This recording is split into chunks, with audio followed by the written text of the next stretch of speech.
60 ছিল পেশারা পালস আছে। এবার অবাক করা এক তথ্য দিলেন মাইলস্টোন স্কুলের মেডিকেল অ্যাসিস্ট্যান্ট। বিমান বিধ্বস্ত হওয়ার পরেও পাইলট জীবিত ছিলেন 1.5 ঘন্টা। তারপরই পাইলট তকির মাহমুদের মৃত্যু নিয়ে নতুন রহস্যের জট বাঁধতে থাকে। সোশ্যাল মিডিয়া সহ বিভিন্ন মহলে অনেকে প্রশ্ন তুলতে থাকেন, পাইলট ইজেক্ট করে বের হয়ে আগুনে না পড়ে মাইলস্টোনে শারীরিক শিক্ষা ক্লাসরুমে পড়ে। 1.5 ঘন্টা পর পাইলটকে উদ্ধার করার পর তখনও তিনি জীবিত ছিলেন, তখনও তার পালস ছিল। সেখান থেকে উদ্ধার করে পাইলটকে বিমান বাহিনীর লোকজন নিয়ে যায়। পরে জানা যায় পাইলট মারা গেছে। তারপরেই গুঞ্জন উঠতে থাকে পাইলট জীবিত থাকলে অনেক কিছুই জানা যেত।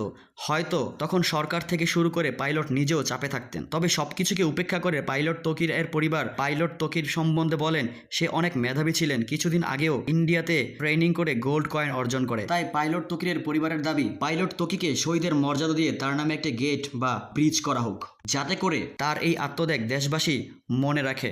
পাইলট তকি ছিলেন অত্যন্ত বিনয়ী, মেধাবী এবং দেশের এক অমূল্য সম্পদ, যে সম্পদ দেশের তরে কাজ করতে গিয়ে হারিয়ে গেলেন। তাই আমরা সকলেই পাইলট তকির জন্য দোয়া করি, আল্লাহ যেন তাকে জান্নাতুল ফেরদাউস দান করে।